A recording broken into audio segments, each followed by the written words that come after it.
Bonjour, bonjour, c'est Kay Tarot, j'espère que vous allez bien. Bienvenue à vous dans cette guidance sentimentale intemporelle. On va aller voir ce que cette personne ressent pour vous et on va aller voir ce que cette personne ressentait pour vous avant, donc peut-être plutôt au début de la relation, comparé à ce que il ou elle ressent maintenant. Pour vous aider à choisir, j'ai pris des animaux. On a en premier l'esprit du cerf ou de la biche, plutôt de la biche je pense, avec le 18. En deuxième, le canari avec le 12 et en troisième, le dauphin avec le 20. Vous prenez le tas qui vous appelle le plus et s'il y en a plusieurs, et bien comme d'habitude, vous pouvez aller les voir parce qu'il y aura peut-être des messages à recevoir ou alors ça pourra concerner différentes personnes. Je vous laisse choisir et je vous dis à tout de suite pour votre guidance. Aujourd'hui, cette vidéo est en partenariat avec Présage, la première application de voyance française créée en 2016. Donc Présage, c'est une petite équipe d'une dizaine de voyants qui sont triés sur le volet et qui vont répondre à toutes vos questions. Les réponses sont toujours de vive voix et sous 24 heures. Et puis en plus, vous gardez l'historique de vos échanges. Vous pouvez aussi demander des consultations au téléphone ou en visio avec le voyant de votre choix. Et ce dernier vous rappellera dans l'heure. Voilà. Enfin, sachez qu'en cliquant sur le lien et en téléchargeant l'application, vous soutenez directement la chaîne et mon travail.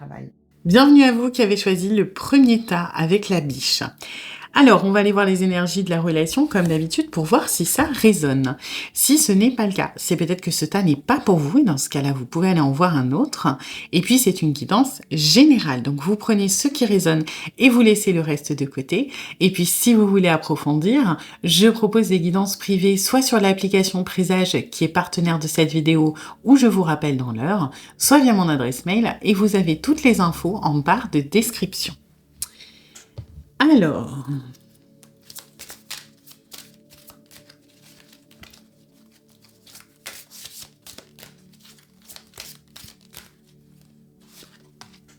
je le savais, je ne sais pas pourquoi je le savais. Ok.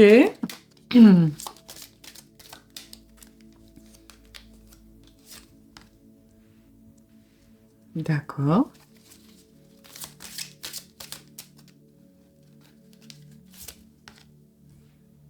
Ok.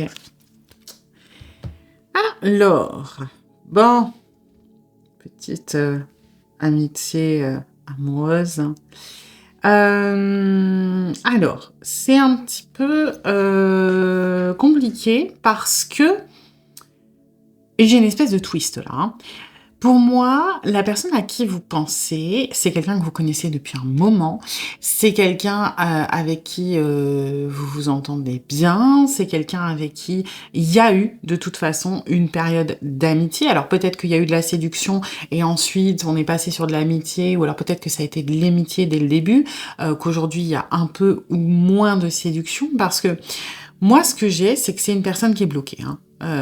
Qui n'arrive pas peut-être à faire ce pas, qui n'arrive pas à transformer la relation que vous avez en une relation de couple, en une relation plus voilà, romantique. Mais vous, alors je vais pas dire que vous vous êtes lassé, mais un peu, hein, un peu. Pour moi aujourd'hui, vous êtes en train peut-être de penser à vous, de penser à votre investissement. En fait, vous êtes en train de revenir à vous, mais d'une manière objective. C'est-à-dire que plutôt que de traiter l'autre comme un ennemi, c'est un bien grand mot, mais comme la raison de la stagnation, comme le facteur qui fait que ça n'avance pas, vous êtes en train de prendre la responsabilité de vos propres actions. C'est-à-dire, on n'enlève pas le fait que, par exemple, la relation est peut-être essentiellement bloquée à cause de cette personne, que ça n'avance pas. Mais c'est comme si vous aviez compris que vous aviez votre marge de manœuvre.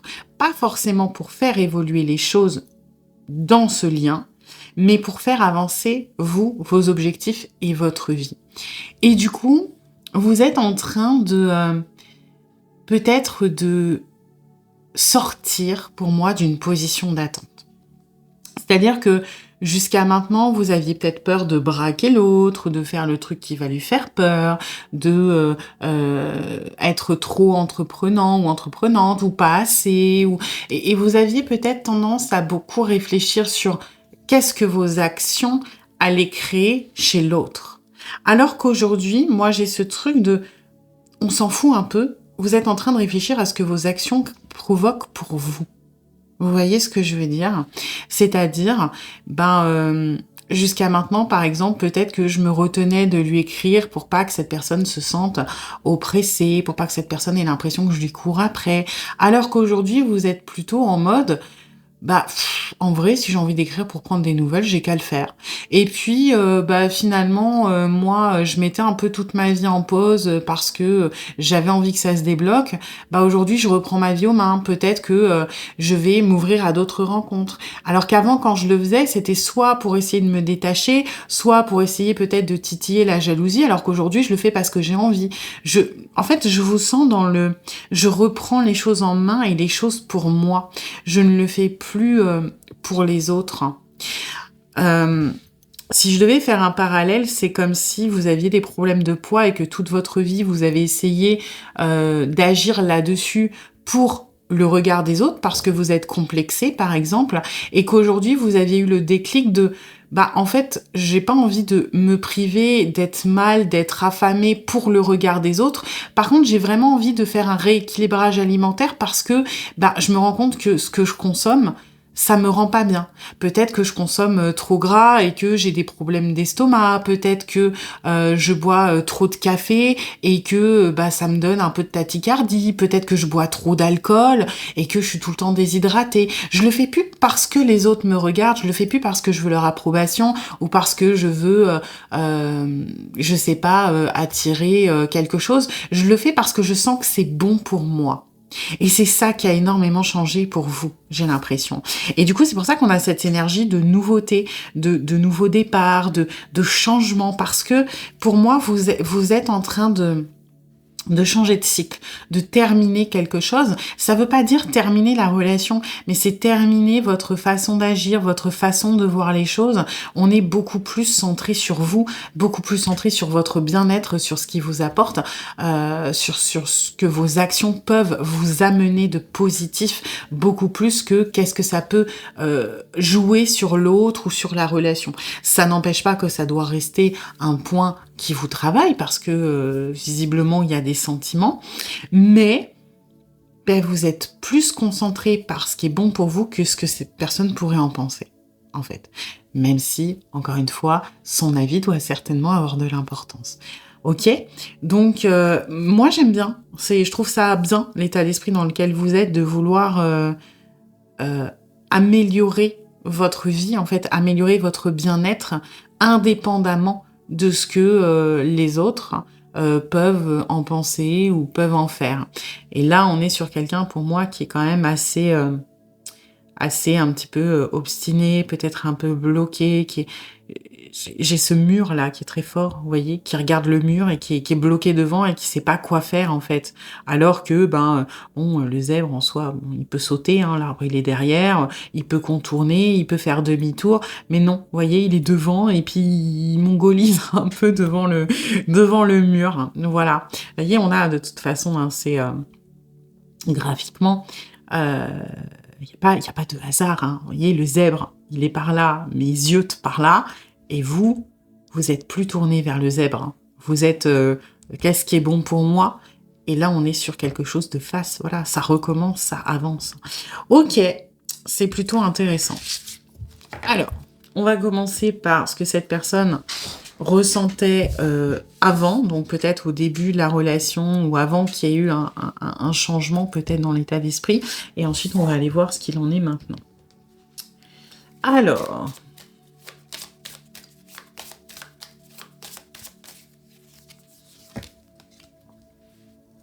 bon. Alors, avant, pour moi, on avait une personne qui a été séduite sur un plan... Alors, c'est très bizarre ce que je vais dire, mais il y a énormément de sensualité pour moi qui ressort. C'est peut-être pas sexualité, attention, sensualité. Et c'est la chose qui a commencé un petit peu à tiquer chez lui ou chez elle, c'est qu'il y a eu un intérêt qui n'était ni purement amical.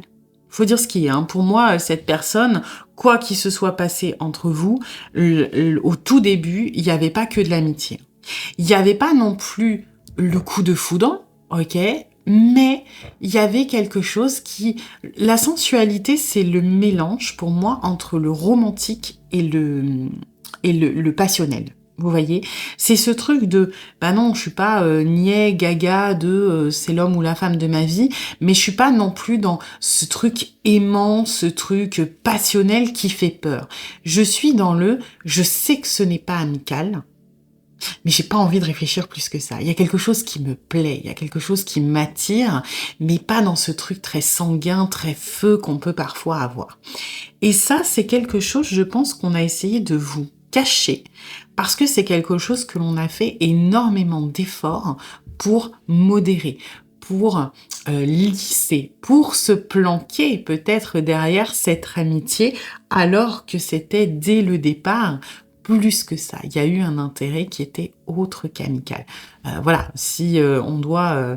on va dire classer des gens dans des cases, ce qui est pas génial, mais je pense que la plupart des personnes, inconsciemment, quand on rencontre une nouvelle personne qui est dans, dans ce qui pourrait nous plaire ou non, donc ça, après, ça dépend, on va dire, de votre sexualité, mais on va partir du fait que vous êtes hétérosexuel. Si vous êtes une femme et que vous rencontrez un homme, que vous le vouliez ou non, dès le début, vous allez le classer. C'est-à-dire que soit c'est j'ai un coup de cœur, soit c'est ça m'étonnerait, non, je pense que le mec, il est friendzone direct, soit ça va être pourquoi pas.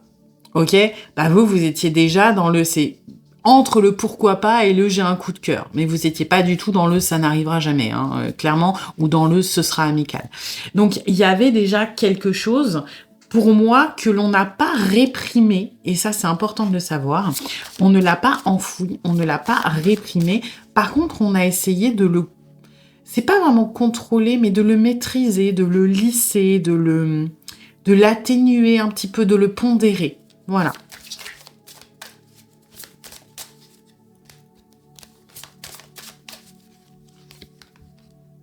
Vous voyez, on a senti qu'il y avait quelque chose, mais ça reste, encore une fois, des énergies très douces, hein, même s'il y avait une attirance, même s'il y avait quelque chose de plus que de l'amical, on reste dans des énergies très douces, très légères, très aériennes, très...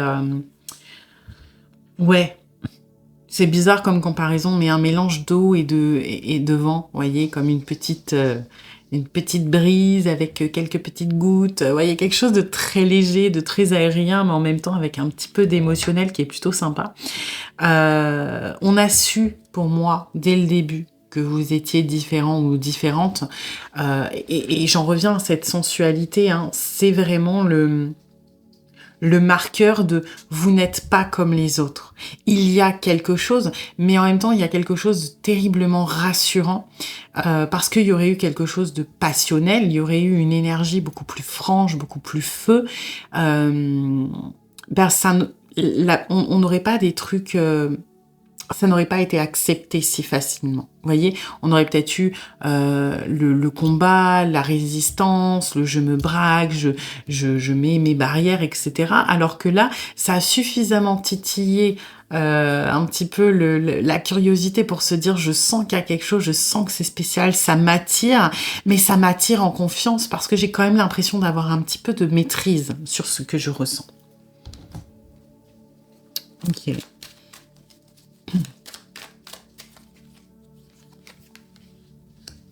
Ouais, bon, ça, de toute façon, on le sait, quoi qu'on ait pu ressentir pour vous au début, notre volonté, c'était de le cacher. C'était que vous ne soyez pas au courant, c'était de garder ça pour nous, parce que il y a plusieurs raisons. La première, c'est que le communiquer ou faire en sorte que vous le sachiez ou ne pas être prudent ou prudente et que vous vous en rendiez compte, c'est rendre cette intuition, ce sentiment concret, d'accord? Et pour moi, la personne à qui vous pensez n'était pas forcément prête à assumer que il ou elle ait pu avoir un coup de cœur aussi évident dès le début. Donc, forcément une petite part de déni tant que ce n'est pas, matérialisé, ça n'existe pas, donc je peux me planquer un petit peu derrière ça. L'autre chose aussi, c'est que forcément le cacher permet de garder le contrôle, permet de rester dans cette modération, dans cette maîtrise des choses, alors qu'à partir du moment où on révèle, ou que l'on montre et que l'on exprime, bah, une relation se passant à 2, on perd la moitié, on va dire, du contrôle et du pouvoir, parce que l'autre personne entre en jeu. Elle peut faire ses actions, elle peut influer, etc. Alors que tant qu'on garde ça pour nous, on a l'impression d'avoir le contrôle total sur ce qui se passe. Ok. Je pense qu'on se l'est aussi peut-être un petit peu caché à soi-même. Alors, je dirais pas qu'on était dans le déni, je dirais qu'on a minimisé un petit peu cette espèce d'attrait que l'on avait, hein, que je ressens. Ouais, c'est vraiment, c'est le premier mot qui m'est venu et que je ressens très fort, cette sensualité. Vous voyez, ce truc qui n'est pas uniquement de la sexualité, qui a une part d'émotionnel, qui a ce truc qui attire, qui est doux en même temps, et que l'on a peut-être un petit peu voulu minimiser en se disant oui, cette personne me plaît, mais peut-être qu'on peut être amis ou quelque chose comme ça. Hein.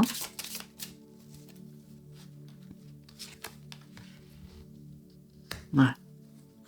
Voilà, on s'est dit, on a traité ça de ok, j'ai un coup de cœur, j'ai l'intuition que c'est quelqu'un de différente, mais je ne veux pas que ça se sache, je ne veux pas le montrer pour pas que ça ne devienne réel, pour pas que ça échappe à mon contrôle. Donc, qu'est-ce que je fais?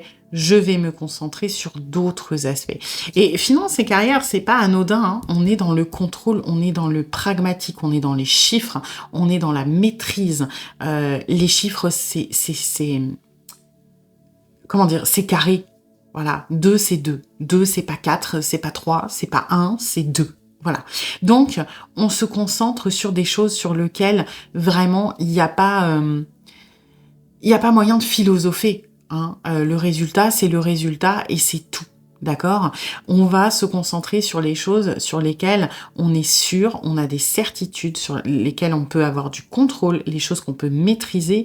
Et puis, on prétexte aussi, hein, là, il y a un côté un petit peu schéma d'évitement, procrastination. Je me concentre, donc vous avez peut-être, quand vous avez rencontré cette personne qui a effectivement soit mis en avant sa carrière, soit son professionnel, soit des projets, des choses à gérer, mais des choses très pragmatiques, très ancrées dans la matière de oui, tu sais, je peux pas me mettre en couple, alors sans vous le dire à vous puisqu'on n'ouvre pas la porte, mais moi je cherche personne dans ma vie parce que je m'occupe de mon professionnel, ou alors ça peut être des raisons un peu plus vague, mais qui reste très pragmatique dans l'argumentaire. Ça peut être par exemple, moi je m'occupe de mes enfants, c'est ma priorité.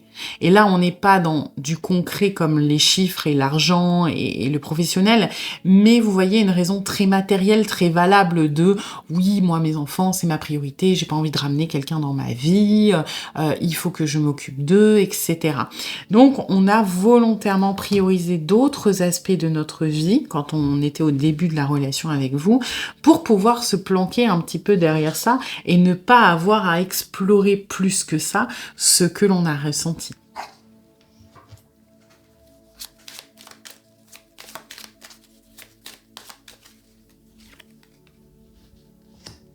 Ouais. Alors pour autant, on a essayé, et encore une fois, d'apporter quelque chose d'assez matériel.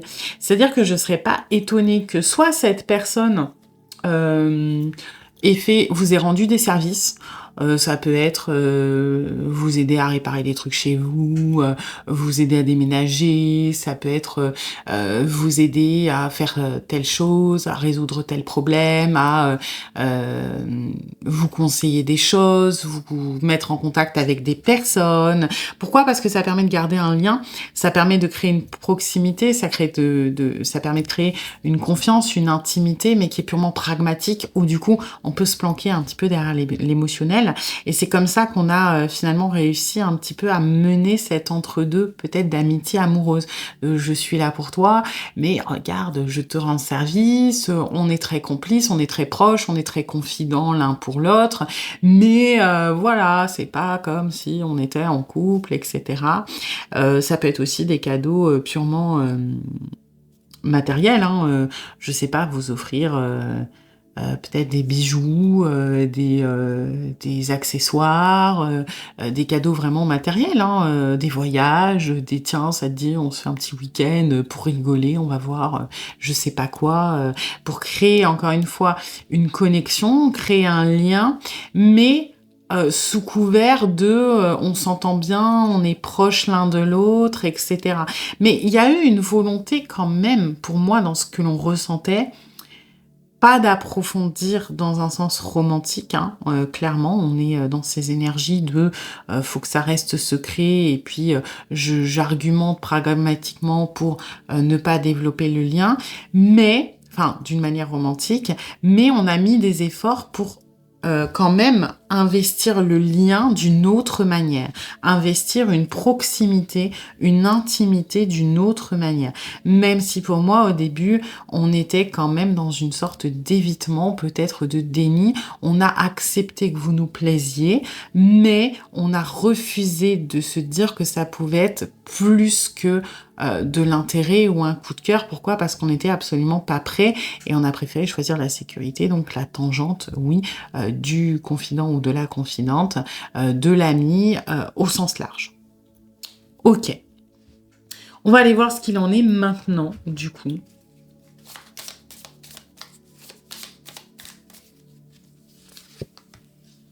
Ah bah maintenant, oui, hein, on est le zèbre face au mur. On est un peu bloqué, on est un peu perdu. On ne sait pas trop. En fait, on ne sait plus comment... Et vous voyez, c'est intéressant parce que ce pendu, il est rigolo, c'est lui-même qui se tient. Et c'est exactement ce que je ressens. On ne sait plus comment se sortir de la situation dans laquelle on s'est mise. On ne sait plus comment se libérer des liens qu'on a nous-mêmes mis en place, des contraintes que l'on a nous-mêmes fixées. Et c'est vraiment ça. Ce pendu, il est... ça fait longtemps que je n'avais pas utilisé ce jeu, je sais pas, j'étais inspirée. Et là, je trouve qu'il a vraiment tout son sens. On est arrivé ici par nous-mêmes, hein. Et là, on est en train de se rendre compte qu'on s'est nous-mêmes immobilisés et qu'on a peut-être fait un petit peu de merde, qu'on s'est nous-mêmes bloqués dans cette situation.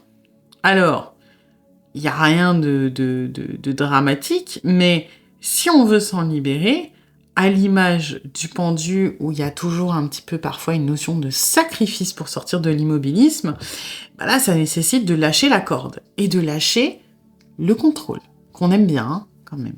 Et si on lâche la corde, qu'est-ce qui se passe? On risque de tomber, on va peut-être se faire un petit peu mal. Donc aujourd'hui, on veut sortir de cette situation parce qu'elle est inconfortable. On a pris conscience qu'elle était de notre responsabilité, mais on a peur de se casser la binette, hein. On a peur de se dire, ok, si je lâche le contrôle, il y a une chute. Alors oui, il y a un monde où je me fais pas mal et tout va bien, je suis libérée, je peux courir, gambader dans les champs. Par contre, il y a un monde où je tombe mal et peut-être je me casse une épaule. Et j'ai pas trop envie. Ok. Alors, ensuite...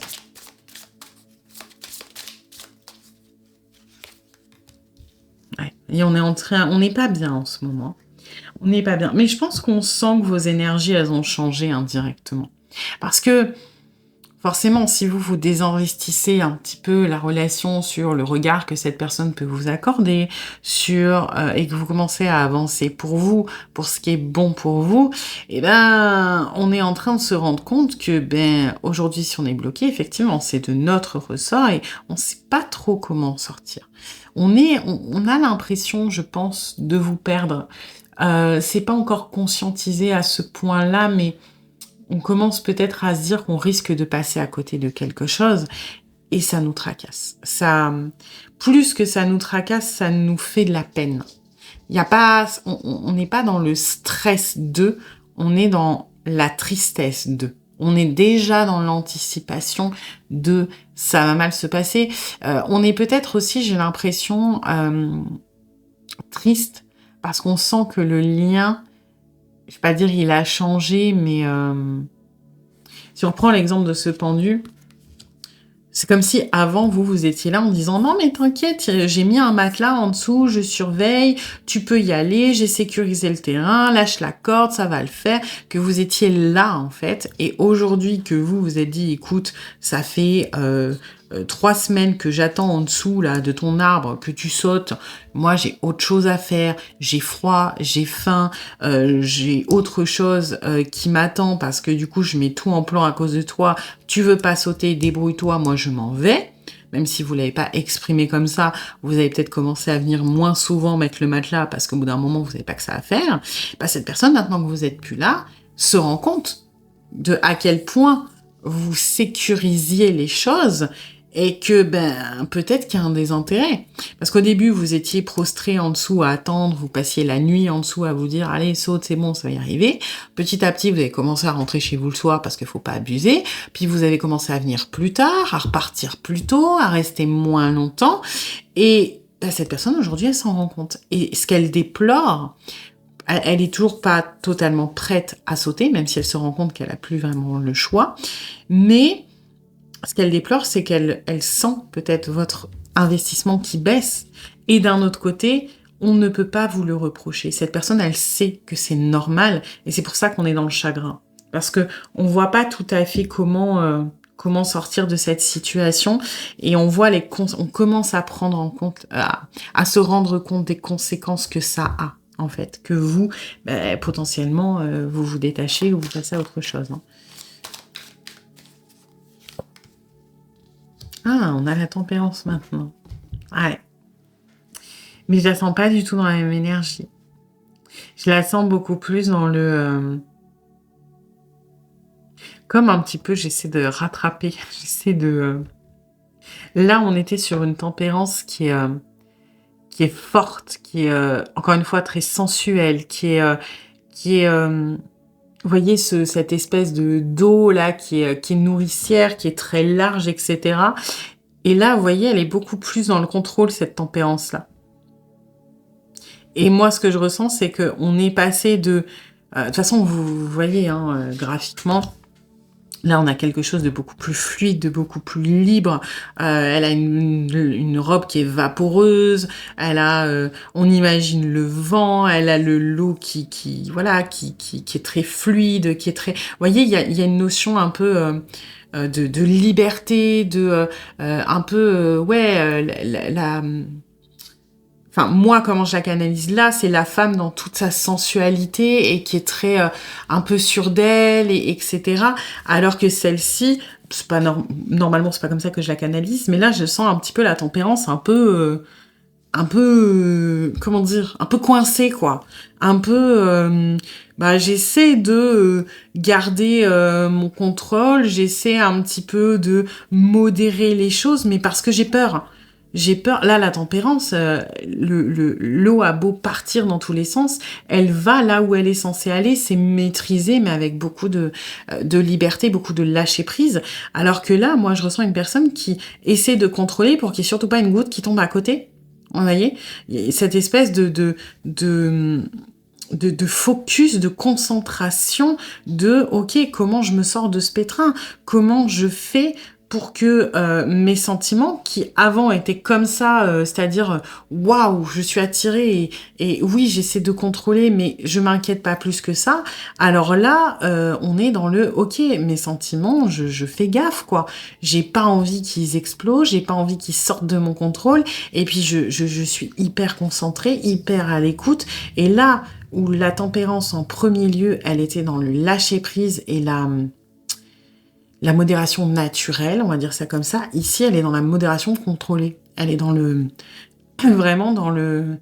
dans le... Je tempère, je contrôle, je maîtrise les choses. Mon émotionnel. Pourquoi ? Parce qu'on a peur, hein, on est en souffrance, donc on réduit de plus en plus, on contrôle de plus en plus. C'est pas fou en ce moment ce qui est en train de se passer. Après, en soi, on est peut-être obligé de passer par là pour avoir des clics, hein.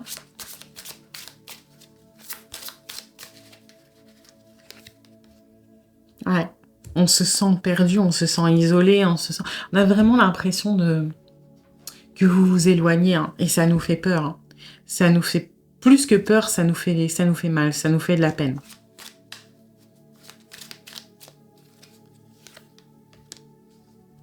Ouais.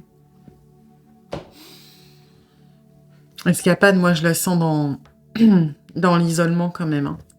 Je la sens dans l'isolement. On essaie peut-être de recréer, dans l'énergie des cadeaux qu'on avait au début. C'est ça qui a permis de nous rapprocher. Et pour moi, on va peut-être essayer de se raccrocher à ça, c'est ce qu'on espère, que vous ayez besoin de nous, ou alors peut-être, voilà, si on avait l'habitude de partir en vadrouille avec vous, reproposer ce genre de vadrouille. Si on s'est rapproché en étant à vous aider, je sais pas, avec les enfants, on va essayer de recréer ça. Si c'était avec du bricolage, on va essayer de recréer ça.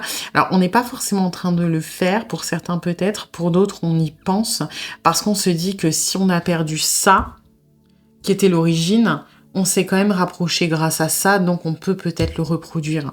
Vous voyez, de sortir de cette relation, pour moi c'est ça l'escapade, c'est sortir de cette stagnation de relation qui nous fait beaucoup de peine, où on se sent abandonné, où on se sent pas bien, pour recréer ces petits moments ponctuels et essayer de recréer de l'intimité avec ça.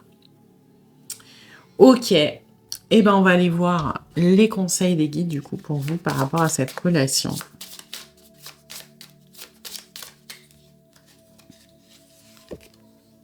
Transformation. Embrasser le changement et la magie du changement, hein, quelque part. Pour moi, ouais. En fait, ce que vous êtes en train de faire, c'est positif. Parce que le revenir à vous, faire ce qui est bon pour vous, changer vos habitudes pour vous et non pas pour le regard de l'autre, même si c'est intéressant de savoir où cette personne en est, c'est bien. Vous êtes dans des énergies de transformation et de toute façon, si vous voulez que la relation évolue et transforme, vous n'avez pas de prise sur cette personne, donc le changement doit passer par vous. Et même si c'est quelque chose qui est encore en cours, parce que la transformation est en train de mijoter. Vous voyez, elle n'est pas encore en cours. Elle est en train de se faire, mais la transformation n'est pas finie. C'est comme si elle était en incubation. Vous voyez, elle est en train de mijoter. Et plus vous allez accepter ce changement, plus vous allez accepter la magie de ce changement et continuer à le faire mijoter en ajoutant vos ingrédients, vos épices, donc en faisant vos actions pour vous, plus c'est bénéfique. Donc on vous invite à continuer de faire ce que vous êtes en train de faire.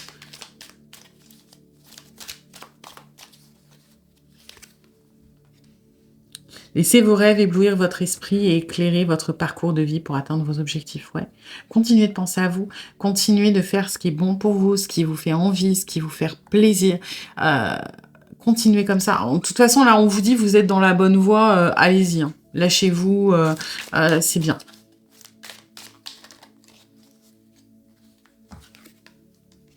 L'usure. Prenez soin de vous pour ne pas subir l'usure et préserver votre vitalité. Ouais, et c'est ce qu'on avait au début dans les énergies, avec cette carte un petit peu d'alimentation. Vous avez beaucoup perdu, peut-être de fatigue, temps, énergie dans cette relation, peut-être frustration aussi, hein, à vous adapter, à essayer d'attendre patiemment. Et aujourd'hui, il est temps, on est un peu dans les mêmes énergies, hein, la personne, elle est allongée, elle se repose. Et aujourd'hui, vous devez vous reposer et vous devez en même temps vivre vos rêves. C'est ce qui va vous ressourcer, c'est ce qui va donner une nouvelle énergie, une nouvelle impulsion dans votre vie et avec un peu de chance dans le comportement de cette personne.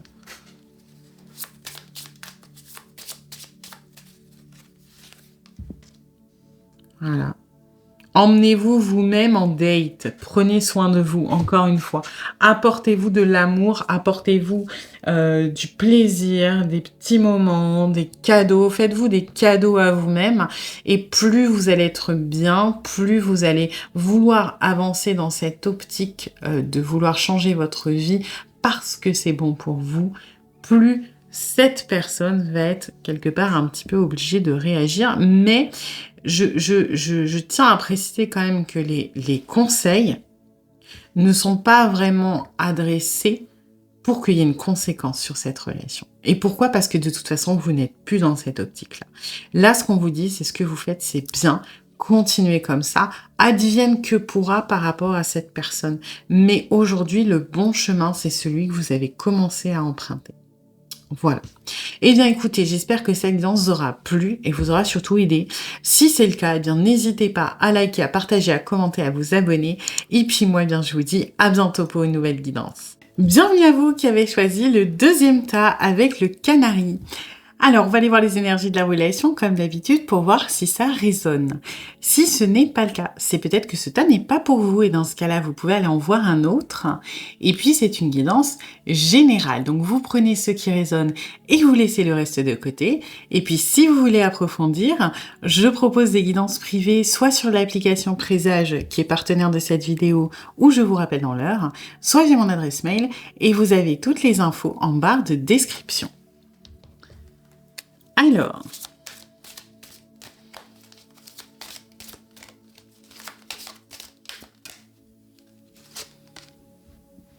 ok.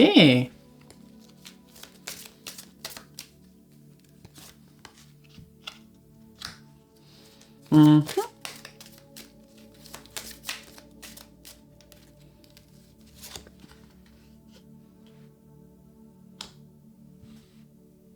Alors, j'ai l'impression qu'on est sur une relation. Alors,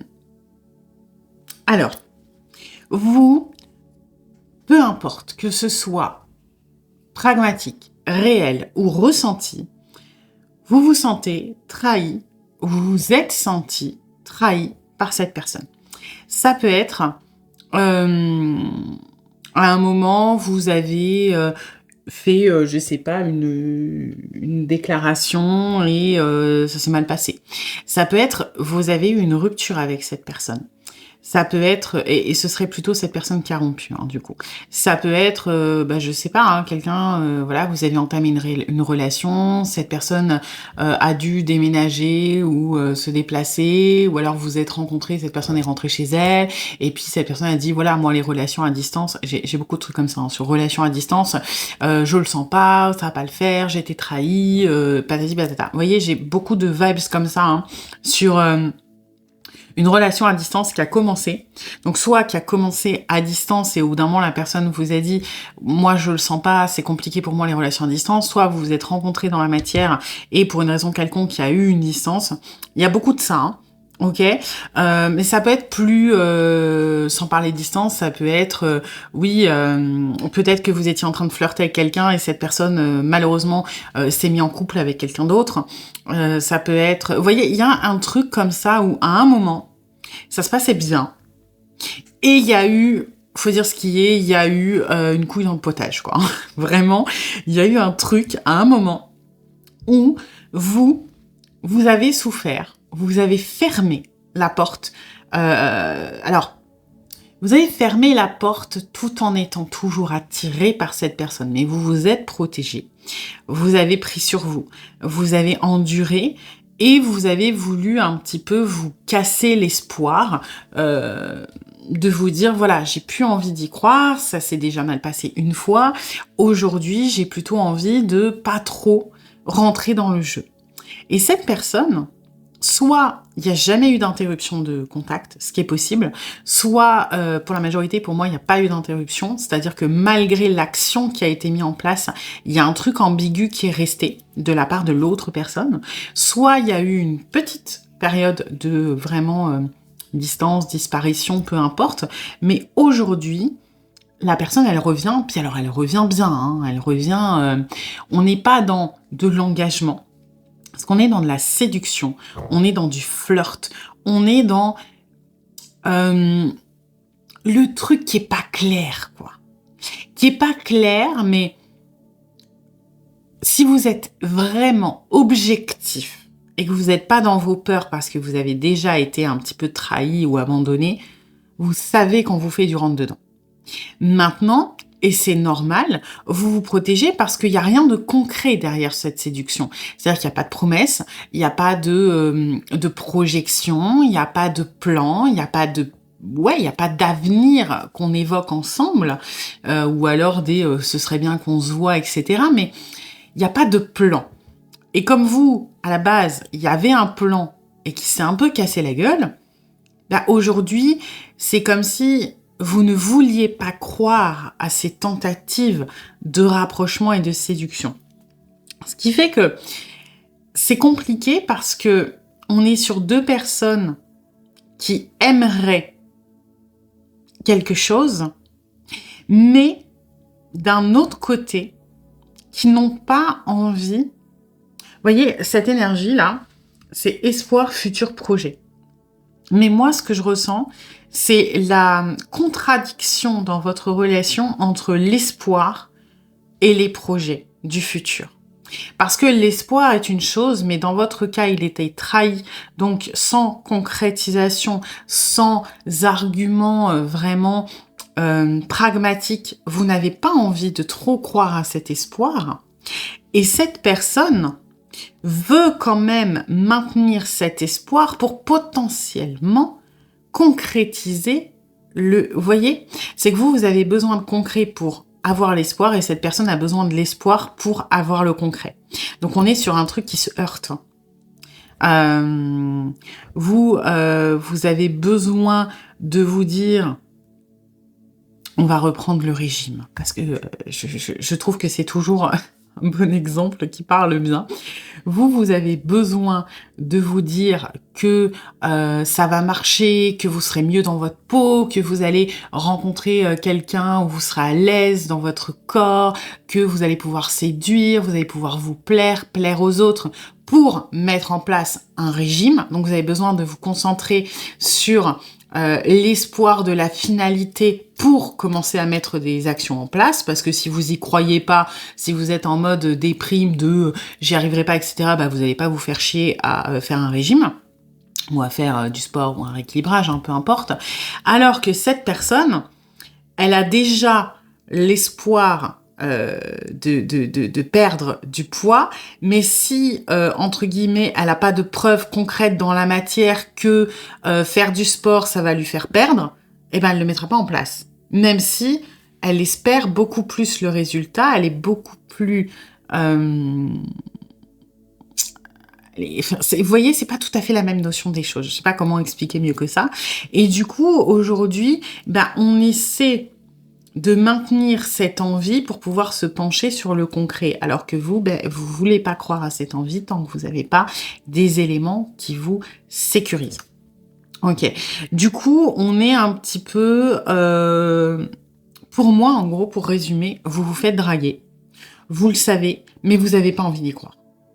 Voilà. Parce que vous n'avez pas envie d'être déçu. En gros. Ok. Alors, on va aller voir ce que cette personne ressentait pour vous avant. Et puis après, on ira voir maintenant. Alors.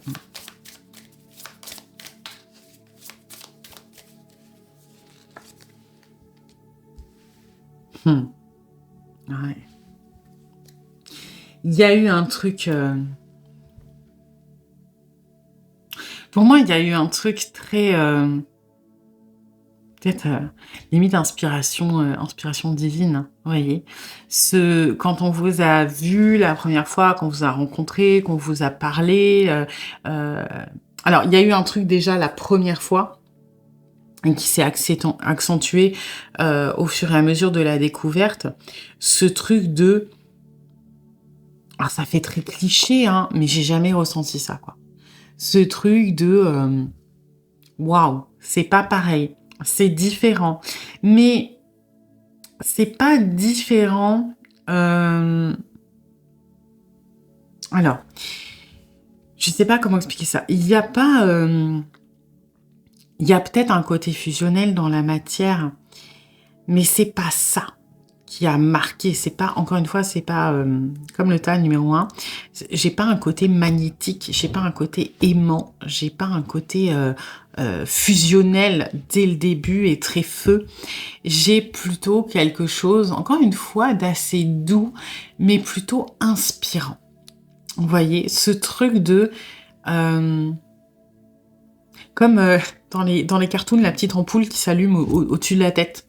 Vous voyez, j'ai l'impression d'avoir trouvé une pièce de puzzle qui me manquait. J'ai l'impression de plus voir les choses de la même manière. J'ai l'impression que peut-être ce que j'ai recherché toute ma vie, par exemple, un homme comme ci, comme ça, ou une femme comme ci, comme ça, ça n'avait plus de sens.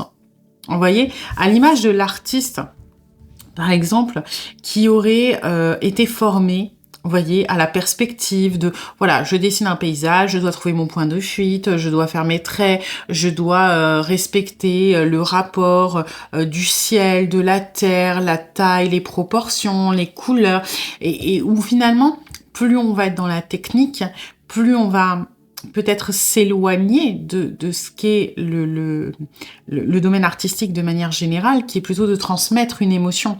Quand on est dans la technique, on peut donner des œuvres qui sont très très belles, mais qui vont peut-être manquer de messages, de profondeur, parce qu'il n'y a rien qui s'en dégage, si ce n'est la perfection des traits et des proportions. Et on n'est plus dans la même recherche de résultats. Hein. Après, de toute façon, l'art, voilà, c'est complètement subjectif, mais il y a des personnes pour qui le plus important, c'est le réalisme, que ça soit beau ou que ce soit moche. Il y a des gens pour qui le plus important, ça va être l'esthétique, et peu importe si ça dégage quelque chose. Et il y a des gens pour qui le plus important, c'est l'émotion que ça dégage. Si on prend la peinture, par exemple, le cri, là, vous savez, qui est tout... j'ai plus le nom de l'artiste. C'est pas une peinture qu'on pourrait estimer... après, tous les goûts sont dans la nature, mais la majorité des personnes vont vous dire que, esthétiquement parlant, c'est pas fou. Pourtant, ça dégage une émotion qui est poignante, vous voyez. Et là, c'est comme si on avait un artiste qui s'était concentré sur la technique tout au long de sa vie. Et au moment où on s'est rencontrés, au moment où on a appris à vous connaître, c'est là où, comme si on avait finalement compris vraiment la finalité et le but de l'artiste, qui est avant tout de transmettre quelque chose. Et donc, c'est comme si on avait déconstruit un peu tous nos repères. C'est pour ça, peut-être qu'avant de vous rencontrer, on disait, voilà, moi je cherche une personne qui est attentionnée, qui est gentille, qui a pas d'enfant, qui est drôle, qui est intelligente, qui est une personne qui est belle, etc. Et que, en apprenant à vous connaître, on s'était dit, mais en fait, tout ça n'a pas de sens. Moi, ce que je veux, c'est une personne qui vibre et qui résonne avec moi. Voilà. Donc, c'est pas une petite première impression que vous avez fait, hein. Ok. Alors, on va voir ce qu'on a d'autre. Vous voyez, cette hypersensibilité, hein. Ouais. Ce truc qui émeut, qui chamboule, qui perturbe aussi quelque part, et qui fait que... et l'artiste est hypersensible quelque part. Vous savez, hein, on dit toujours, les artistes, c'est des gens torturés, c'est des gens malheureux, c'est des gens qui ont eu des vies tragiques, c'est des gens parfois qui sont fous. Pourquoi ? Parce que c'est leur hypersensibilité qui donne cette puissance à leurs œuvres. Et justement, c'est comme si en vous rencontrant, je pense qu'on est sur une personne de base qui est hyper contrôlante, justement, ce rapport à la technique, au contrôle, à la maîtrise des choses, et qui a découvert sa sensibilité, son émotionnel à votre contact. C'est une personne qui a vraiment, qui a vraiment été perturbée, hein, pour le coup. Vous avez vraiment fait une forte impression, hein. Ok.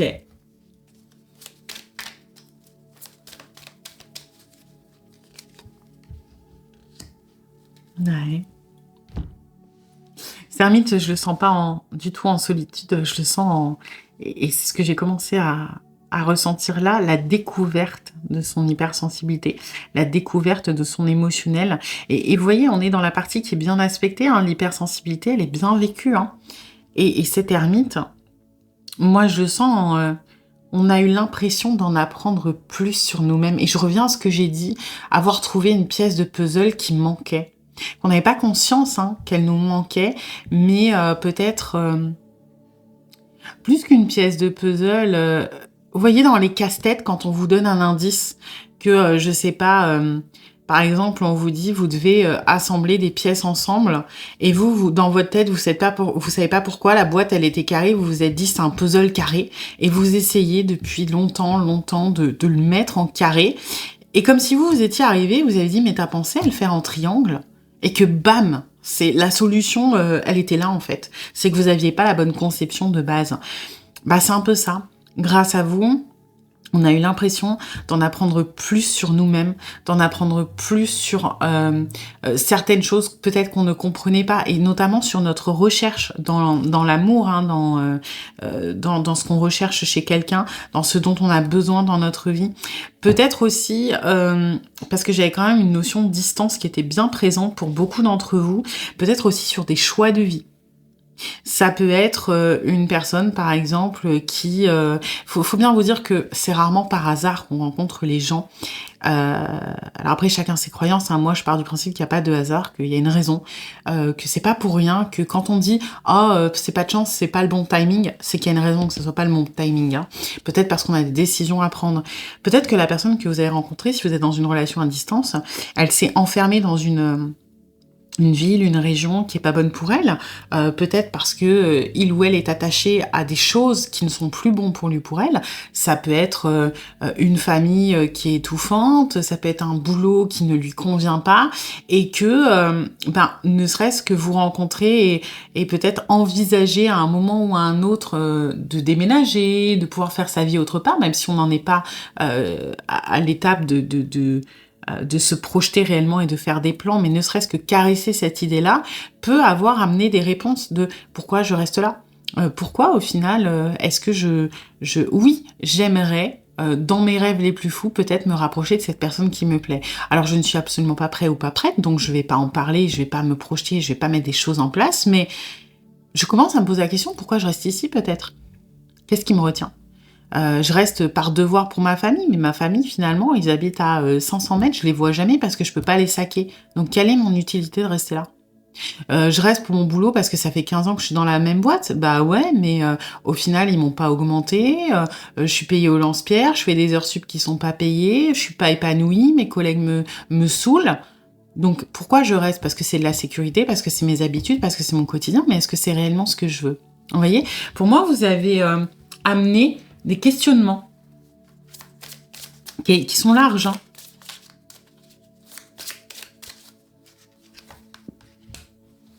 Ah.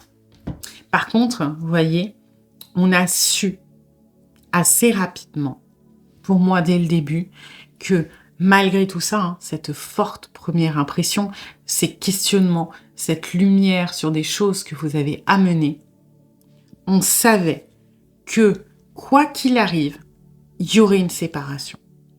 Donc, ça a du sens encore pour ce que je disais, parce que j'ai pour moi beaucoup de relations à distance dans ce tas. Donc ça peut être soit vous êtes rencontrés en physique et donc ce truc de on va être séparés purement et matériellement pendant un moment parce que je sais pas, je rentre chez moi et j'étais de passage ou machin. Ça peut être aussi on s'est rencontrés sur une appli, on habite à 800 km l'un de l'autre. On sait qu'il y a une phase où de toute façon on ne pourra pas se voir comme on veut, on ne pourra pas construire ce que l'on veut, je suis pas prêt à bouger, il ou elle est pas prêt à bouger, etc. On savait, quoi qu'il arrive, que à un moment ou à un autre, il y aurait soit une impossibilité de le faire et la séparation, elle est dès le début de on doit prolonger notre frein, attendre qu'il y ait une ouverture, soit elle était on a passé un moment ensemble et on sait que quelque part il va falloir passer par là. Ça peut être aussi pour certains d'entre vous, j'avais une histoire de tierce d'une personne avec qui ça se passait bien et qui s'est mis en couple avec quelqu'un d'autre. Ça peut être qu'on était déjà sur un autre dossier avant de vous rencontrer, on avait déjà commencé à créer quelque chose avec quelqu'un et que on a fait un choix de raison et on savait dès le début que malgré ce que vous provoquiez chez nous, malgré ce que l'on ressentait, on était obligé peut-être de tenter ce que l'on avait commencé pour y voir plus clair et revenir après. D'accord? Mais qu'on vous l'ait exprimé ou non, et j'espère pour vous qu'on vous l'a exprimé, pour moi, on savait dès le début qu'il y aurait à un moment cassure, rupture ou temps passé, on va dire, loin de l'autre avant qu'il y ait réunion. Par contre, attention, on n'est pas sur rupture, on est sur séparation. Un certain temps loin de votre partenaire se profile. C'est-à-dire que oui, on était conscient qu'il y aurait cette séparation. Par contre, on n'était absolument pas dans l'état d'esprit ou le ressenti de se dire je renonce. C'est je renonce temporairement. On doit être séparés temporairement. C'est un certain temps. C'est pas a vida aeternam, hein, ok? C'est important.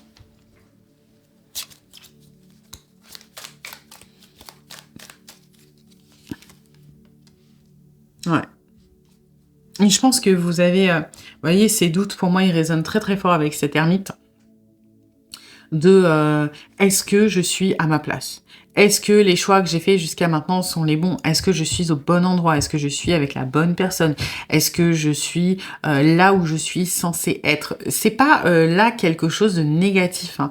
Moi, je ressens plutôt quelque chose de très de très sage, si ça a du sens, de vraiment se questionner sur ce que l'on fait, à l'image du coup de l'artiste qui a toujours été dans la technique et là se trouve inspiré par une muse par exemple et qui commence à déconstruire et qui commence à douter de tout ce qu'il a fait. En fait, est-ce que c'était vraiment ça? Est-ce que toutes les œuvres qu'il a fait jusqu'à maintenant, elles sont bonnes à jeter ou est-ce que ça avait du sens? Ou vous voyez, c'est normal quand il y a des chamboulements pareils de se questionner. Et quelle est la voie que l'on veut prendre maintenant? Est-ce qu'on retourne dans l'ancien? Est-ce qu'on s'ouvre à cette nouvelle voie? Est-ce qu'on doit tout condamner, tout jeter, trouver un juste milieu? Et voilà, parce que c'est compliqué de renoncer à quelque chose que l'on a mis en place toute sa vie. Si on est par exemple sur une personne qui, encore une fois, hein, peut-être est depuis 15 ans dans la même entreprise où ça se passe mal, c'est dur de se dire que on doit renoncer à ça. C'est dur d'accepter de se tromper. Et c'est pas une question de fierté ou d'ego, c'est juste que quand on passe des situations compliquées, des moments difficiles, et notamment quand ils sont longs, on a besoin de les justifier. Et si on lâche maintenant, ça veut dire accepter qu'on a trimé 15 ans pour rien. Voilà. Et ça, on n'aime pas. Donc c'est normal, hein, mais vous avez mis un sacré coup de pied dans la fourmilière, vous. Hein. Ok, on va regarder ce que cette personne ressent maintenant. Ouais, bon, maintenant, contrôle. Hein. On retourne dans le... Voilà, dans le « ok, là, je me suis ouvert à l'infini, à la muse, à machin, à le lâcher prise, hypersensibilité, l'émotionnel, le questionnement. Bam, aujourd'hui, je suis dans le contrôle, je suis dans le concret, je suis... » Et donc, on retourne dans ces énergies là, je vais y arriver. Je reste, certes, dans la séduction, mais en ayant le contrôle, vraiment, ce truc de, voilà, si j'ai pas de concret derrière, enfin, j'essaie de provoquer du concret, mais tant qu'il n'y a pas l'ombre d'une piste, je maîtrise tout ce que je fais.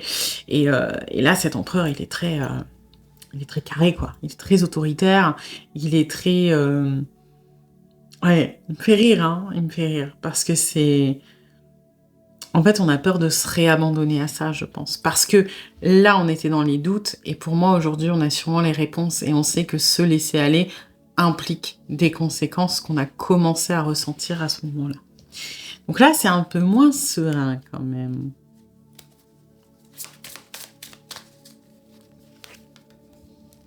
Ouais, on veut attendre, on n'est pas prêt. C'est pour ça qu'on est aussi carré dans cet empereur, c'est pour ça qu'on est aussi contrôlant. On n'est pas prêt, ce n'est pas le moment, on a peut-être des décisions à prendre hein, par rapport à justement ce qui est en train de se passer entre vous. Ça peut être de déménager, ça peut être de quitter une relation, ça peut être de s'engager, ça peut être plein de choses. Et pour moi, on a conscience des conséquences, mais on est en train de réfléchir. On est en train de réfléchir. J'ai un petit schéma d'évitement quand même là, dans cette patience. Même si elle est bien respectée, j'ai quand même un peu de... Je vais pas dire de mauvaise foi, mais de si je peux gagner du temps avant de faire ma décision, ce serait pas mal quand même. Hein. Mais c'est comme si on savait C'est pour ça, en soi, ce schéma d'évitement, il est positif et il est négatif. Il est négatif parce qu'on est dans la procrastination, donc on fait durer les choses, parce qu'on a des choses compliquées et peut-être à lâcher ou des décisions difficiles à prendre. Par contre, il est positif parce que pour moi, on a déjà pris sa décision, j'ai l'impression. Et la décision, c'est vous. Donc juste, on a besoin de se rassurer, on a besoin de rajouter de la matière, on a besoin de rajouter du concret pour se diriger vers ça et être capable de prendre cette décision. Mais ce qui est positif, c'est que pour moi, on a déjà choisi.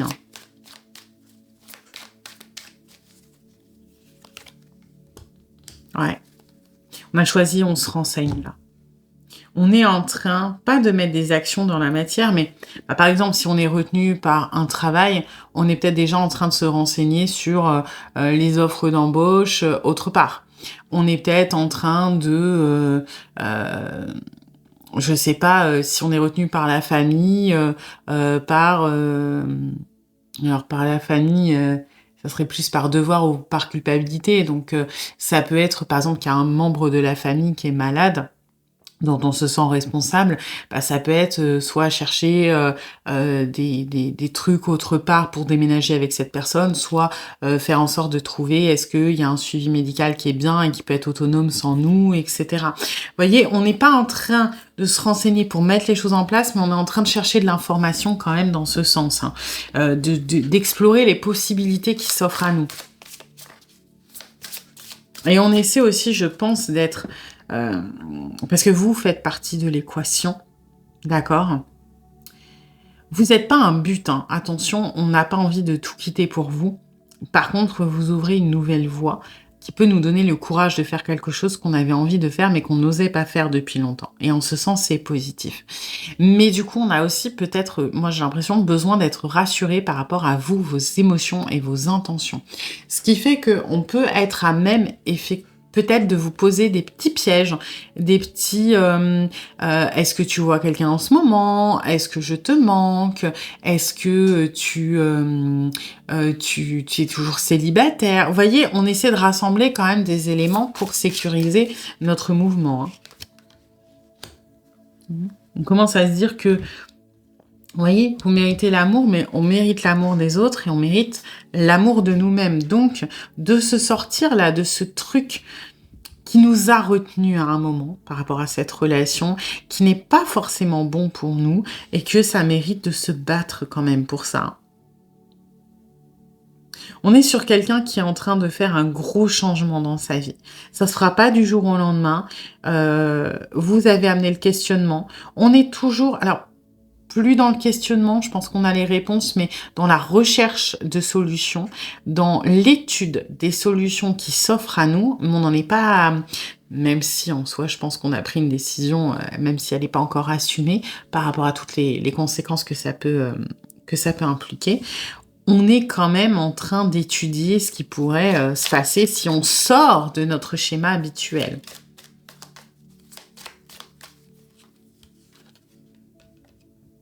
Vous voyez, voyage,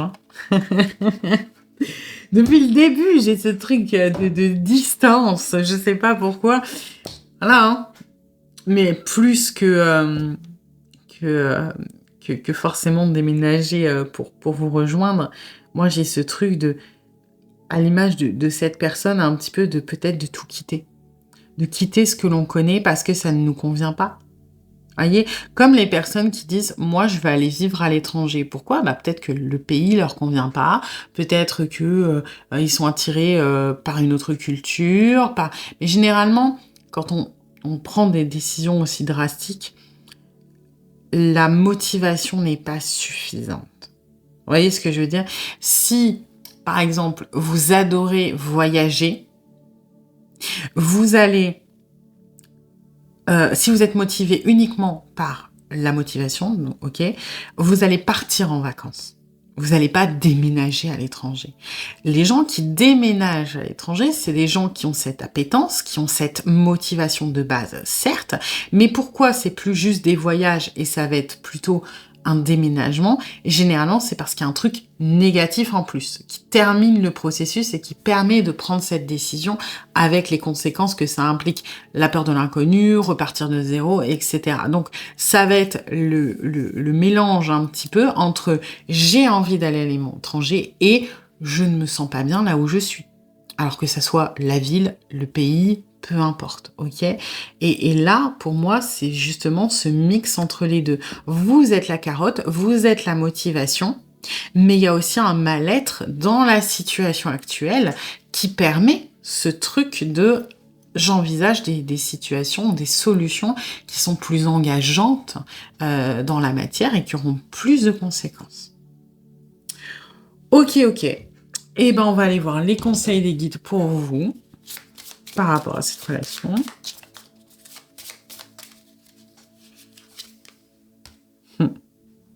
Concentrez votre énergie, vos intentions ont un grand pouvoir. Et moi, là, ce que je reçois, c'est... faut pas oublier que vous êtes un petit peu dans le... J'ai pardonné, mais pas complètement. Hein. Genre, je comprends pourquoi à un moment, cette personne peut-être est partie ou a mis de la distance ou que ça s'est arrêté, mais je me protège. Je me protège et je n'ai pas envie d'y croire. Et là, ce qu'on essaie de vous dire, c'est que on vous dit pas de croire aveuglément ce qu'on vous dit, de vous lancer à corps perdu dans cette relation s'il y a des réalités matérielles qui sont compliquées, mais attention à votre jugement. Parce qu'à force de vous convaincre que ça ne va pas marcher, à force de vous convaincre que il ne faut pas aller avoir d'espoir, vous risquez de transformer la réalité en ce sens. D'accord. Que vous croyez à la loi de l'attraction ou tout simplement où on récolte ce que l'on sème. Si vous faites tout pour vous protéger et donc que vous êtes peut-être dans le rejet de ce que cette personne vous dit, que vous êtes dans je prends de la distance, je mets des barrières autour de moi, ben faut pas oublier que cette personne doit prendre des décisions qui sont particulièrement importantes. Vous jouez dans la balance sur les côtés positifs qui peuvent faire pencher dans le sens de prendre ce genre de décision. Et si vous êtes dans le rejet, bah forcément, vous amoindrissez vos chances que ça fonctionne. Donc attention, c'est ce qu'on vous dit, vos intentions détiennent un grand pouvoir. Donc attention à comment vous présentez les choses. Le but n'est pas d'être aveuglé, mais être pessimiste ne vous aidera pas non plus. Vous savez ce qu'on dit, hein. L'optimiste, il regarde le ciel et il finit par trébucher. Le pessimiste regarde ses pieds et finit par se prendre une branche. Le réaliste, il regarde devant lui et il adapte son chemin en conséquence. Et vous, aujourd'hui, vous êtes pessimiste, donc vous allez vous prendre une branche dans la tronche.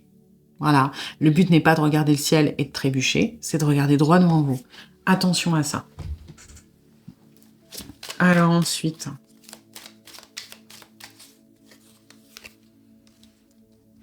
Ah, accepter la tristesse comme une partie du voyage. Oui. Vous avez souffert. Vous avez eu mal. Et c'est pour ça que vous vous protégez aujourd'hui. Et en fait, vos intentions, votre côté pessimiste, il est parce que vous essayez de vous protéger de cette tristesse. Vous essayez de vous protéger d'une souffrance supplémentaire. Et c'est tout à fait humain. Mais cette tristesse, déjà, elle est hypothétique, et en plus, vouloir l'éviter ne fera pas que vous allez l'éviter. Hein. Vous savez ce qu'on dit, hein, la prudence n'exclut pas le danger. Hein.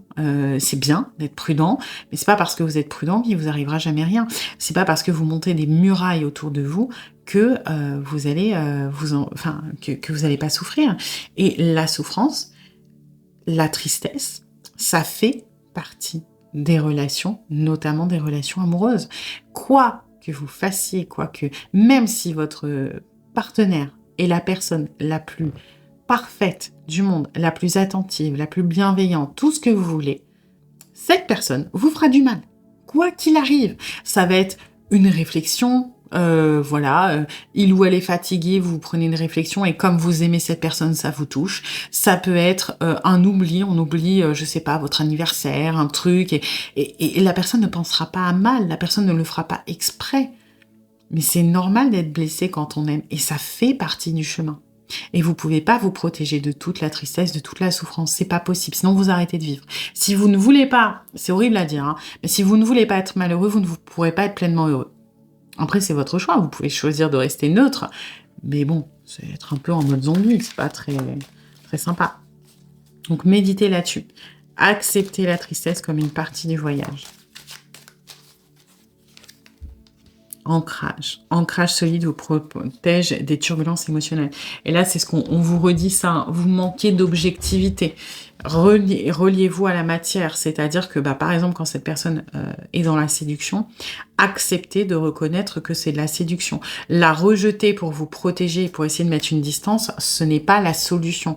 Bien sûr que, encore une fois, le but n'est pas de dire « Waouh, cette personne flirte avec moi, cette personne me séduit, donc on va vivre heureux jusqu'à la fin des jours. » On n'en sait rien. Mais rejetez ça en vous disant « Je ne veux pas y croire parce que je veux me protéger, parce que je ne veux pas souffrir », vous êtes dans l'anticipation, dans l'illusion, vous êtes dans le subjectif et ça ne vous aide pas. Restez pragmatique et c'est comme ça que vous allez avancer.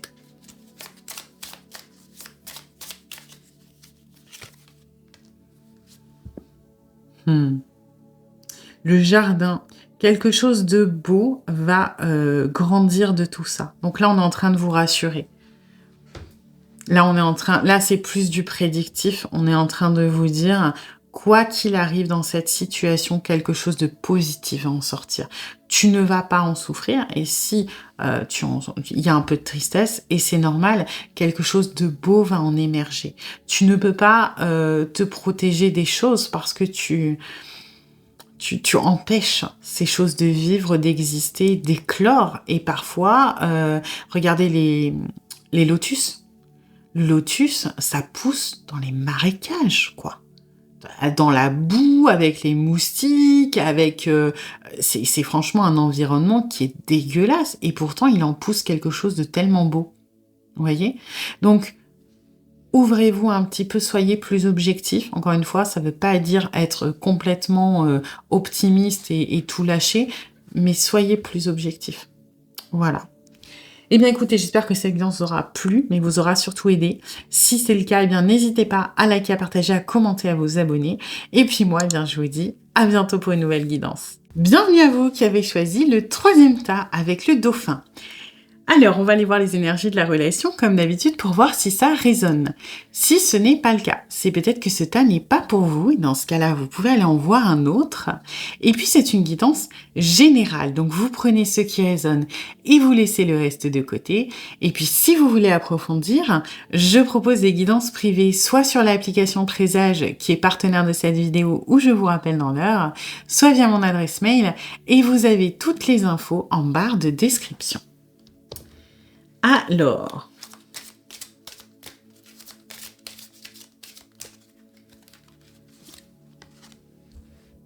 d'accord.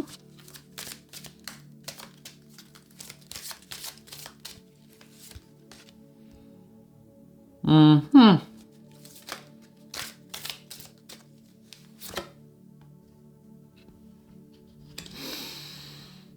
Hmm.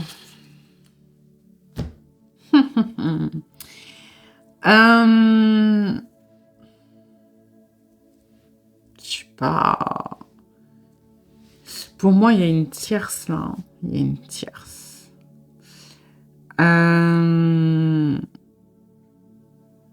Je vais juste en tirer une pour la fin, une autre, parce que... Ouais, c'est bien ce qu'il me semblait. Ok. Bon. Pour moi, la personne à qui vous pensez, bon, littéralement, hein, est soit mariée, soit en couple, soit, ça peut être extrême, un vœu de chasteté, ou voilà, choses comme ça. J'ai quand même des tierces essentiellement. Ça peut être une tierce plus matérielle, hein, ça peut être quelqu'un qui, par exemple, est littéralement marié avec son boulot. Vous voyez, donc soit ça peut être quelqu'un qui est à son compte et qui n'a pas de temps, soit ça peut être une personne par exemple qui a un métier atypique. Alors atypique pas forcément, mais qui nécessite, vous voyez, un engagement. Ça peut être militaire, ça peut être réserviste, ça peut être pompier, ça peut être des choses comme ça où, vous voyez, il y a des déplacements, il y a un engagement, il y a un truc qui fait que ça prend énormément de place dans la vie. Et aujourd'hui, vous en pâtissez, clairement. Vous vous sentez seul, vous vous sentez abandonné. Alors, soit il y a eu déjà un choix qui a été fait de la part de cette personne. Peut-être que cette personne vous a clairement dit, écoute, avec mon boulot, c'est pas possible, ou alors moi, je suis mariée, j'ai pas l'intention de quitter mon compagnon ou ma compagne pour le moment, c'est possible aussi. Toujours est-il que c'est pas juste prenant, c'est prenant, hein, c'est quelque chose qui est chronophage et qui demande de l'investissement, etc. Mais j'ai l'impression qu'en plus, la personne à qui vous pensez a déjà choisi, alors déjà choisi, et c'est peut-être pas aussi simple, mais n'est pas dans l'optique de faire quoi que ce soit concernant cette situation pour le moment. Voilà. Pour certains d'entre vous, il y a eu un choix qui a été fait et malheureusement, vous avez été un dégât collatéral, on ne vous a pas choisi. Pour d'autres, le choix n'est pas encore arrêté, mais le choix, il n'a pas complètement tranché en cette faveur-là, mais en tout cas, il n'est pas de votre côté. Faut dire ce qui est, hein, c'est-à-dire que cette personne ne souhaite pas renoncer à ça, quoi que ça soit. Maintenant, soit on vous laisse coexister avec ça, mais malheureusement, encore une fois, il y a du dégât collatéral, c'est-à-dire que vous êtes isolé, vous vous sentez seul, vous vous sentez peut-être pas soutenu, vous vous sentez peut-être mis de côté, vous vous sentez pas être la priorité, etc. Soit ça a été vraiment peut-être rupture, séparation, ou voilà, des choses comme ça. Et là, ce que j'aime pas, en fait, pour moi, ce qui me dérange là-dedans, parce que, en soi, alors, dire que l'amour triomphe toujours, etc., c'est très beau, mais dans la matière, il faut être réaliste, des fois, il y a des choses qui sont compliquées. Mais je sais que parfois, c'est dur de reconnaître que, surtout quand il y a des sentiments réciproques, hein, devoir mettre un terme à une relation quand les sentiments sont réciproques, c'est très compliqué. Mais parfois, aussi tragique que ça puisse être, l'amour ne suffit pas. Et pour moi, ce qui me dérange dans votre relation, et je dis ça sans aucun jugement, hein, je vous dis ce que je canalise, c'est que il y en a aucun des deux qui est objectif. C'est-à-dire que cette personne-là, elle est trop dans le je n'ai pas envie encore une fois, de renoncer à ça, quoi que ce soit. Donc, je tue l'espoir, je ferme les portes qui pourraient me faire hésiter. D'accord? Parce qu'on sent qu'on est faillible et que, encore une fois, hein, tout est question de conséquences, de toute façon. C'est-à-dire que laisser une porte ouverte par rapport à vous, ça veut dire laisser la porte ouverte aux conséquences. Donc, qu'est-ce qu'on fait? Soit on abandonne le boulot, soit on abandonne la personne, soit on trouve des solutions et ça peut parfois être compliqué. Donc, on est une personne qui est... En fait, vous êtes tous les deux pas bons, on va dire ça comme ça, dans votre espoir et dans votre optimisme. Là, il est complètement foutu, on ferme tout, voilà. Et vous, j'ai l'impression que vous êtes un peu trop dans le, je vais pas dire le monde des bisounours, parce que c'est vraiment pas dans le jugement, mais vous êtes un petit peu en train de vous asservir à cet espoir, en fait. En train de vous dire que les choses peuvent changer, que l'amour triomphera, et au risque d'être très réaliste, c'est un potentiel. Voilà. Oui, ça peut. Oui, bien sûr que cette personne peut un jour prendre cette décision en votre faveur.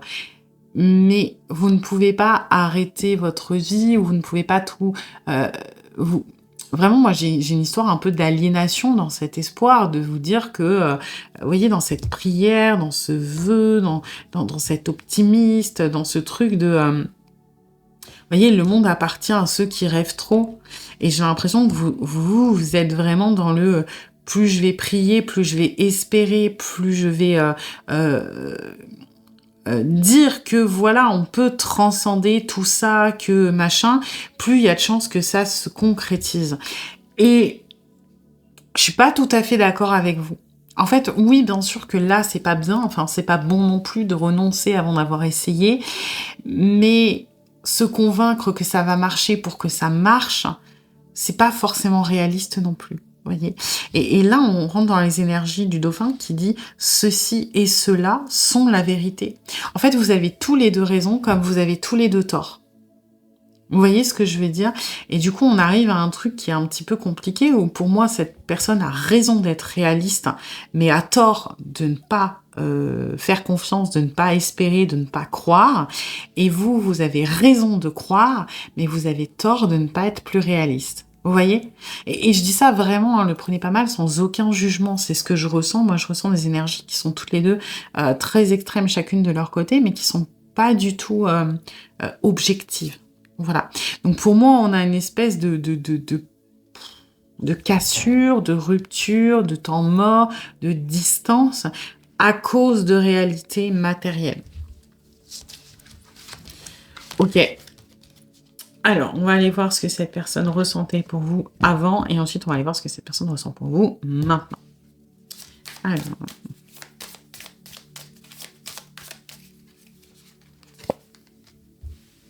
ah, on a eu des projets, hein. On a eu des projets avec vous. C'est-à-dire que quoi qui bloque aujourd'hui, métier, distance, mariage, peu importe ce qu'il en est, ce n'était pas un frein quand on vous a rencontré. On a réellement cru à une possibilité. Et c'est peut-être aussi pour ça qu'on a tout fermé aujourd'hui, parce qu'on y a cru et qu'on n'a peut-être pas réussi à le concrétiser. Par exemple, peut-être qu'au moment où on vous a rencontré, on était mariés et on était en train de parler d'instance de divorce, d'accord? Que vous êtes arrivés à ce moment-là, donc nous, on s'est dit: «Bah, ça tombe bien. Moi, je suis en instance de divorce, j'ai envie de refaire ma vie, j'ai envie» enfin, on commence à parler de divorce plutôt. «J'ai envie de refaire ma vie, les choses sont voilà, on communique et du coup, j'ai le projet de, voilà, faire les démarches, divorcer, me mettre en couple, être heureux et cetera, heureux ou heureuse».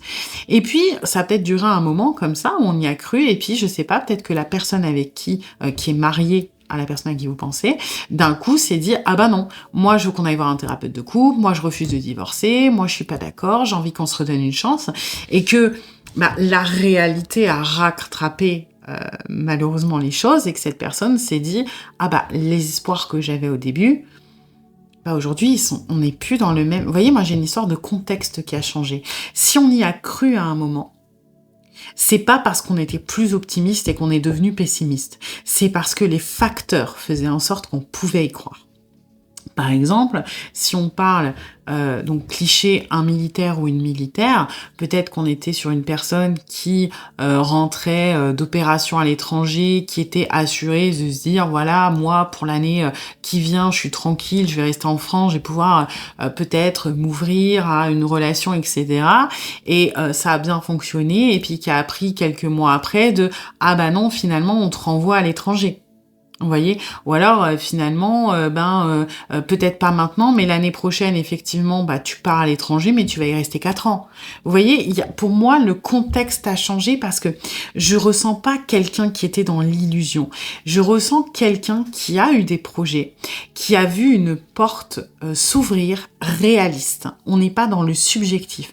Pour moi, cette personne, quand elle vous a rencontré, quand vous avez appris à faire connaissance, quand vous avez peut-être même commencé une relation, le terrain était ouvert et on s'est projeté et on s'est dit que ça allait le faire et on a pu voir une continuité, un avenir ensemble. Donc ça sera intéressant de voir maintenant, mais pour moi, il y a un facteur extérieur qui a fait changer cet état d'esprit. Parce que j'ai pas une personne qui est complètement à l'ouest en se disant j'ignore mes problèmes et ça va le faire. J'ai une personne qui est relativement réfléchie, réaliste. Alors ensuite, vous voyez, on a accepté cette possibilité, cette relation, cet attachement, cet amour. On était bien, et pour moi, encore une fois, on n'était pas complètement à l'ouest, complètement en train de se faire des films, complètement en train de s'imaginer quelque chose. J'ai quelqu'un qui est ancré quand même, hein. Donc, au moment où vous vous êtes rencontrés, pragmatiquement parlant, la relation était possible. Et la relation a été acceptée comme possible, comme ayant un avenir, comme ayant une pérennité possible. On s'est vraiment projeté, hein. Et j'ai pas quelqu'un, du moins au début, hein, peut-être qu'il y a d'autres choses qui se sont mêlées maintenant, mais j'ai pas quelqu'un qui avait peur. J'ai quelqu'un qui était, je suis heureux ou heureuse que ça m'arrive. Je suis heureux ou heureuse d'avoir rencontré quelqu'un comme ça. OK.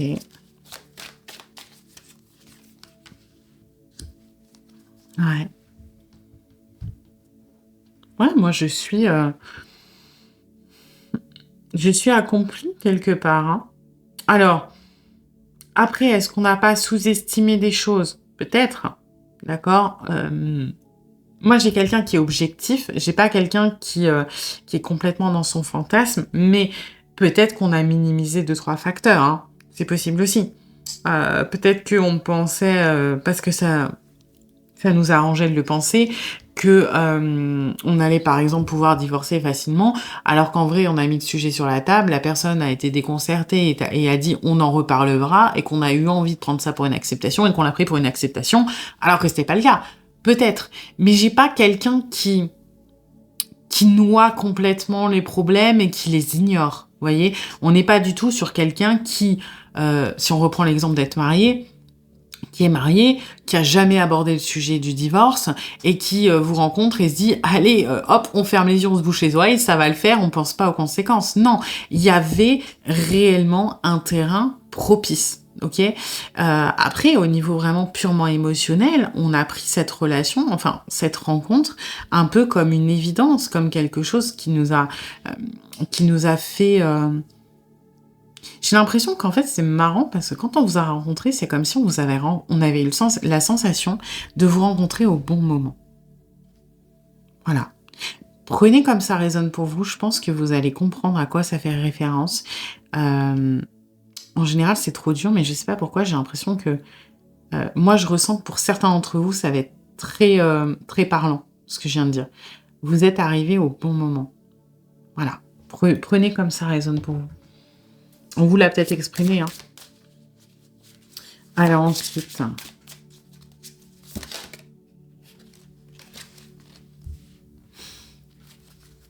mmh, mmh, voyez? Séparation et c'est marrant parce que, vous voyez la séparation, je sais plus dans quel tas elle est sortie, peut-être le tas d'avant, bon je sais plus. Moi ce que je ressens, c'est qu'on savait que et vous voyez, c'est là où je ressens que c'est réaliste.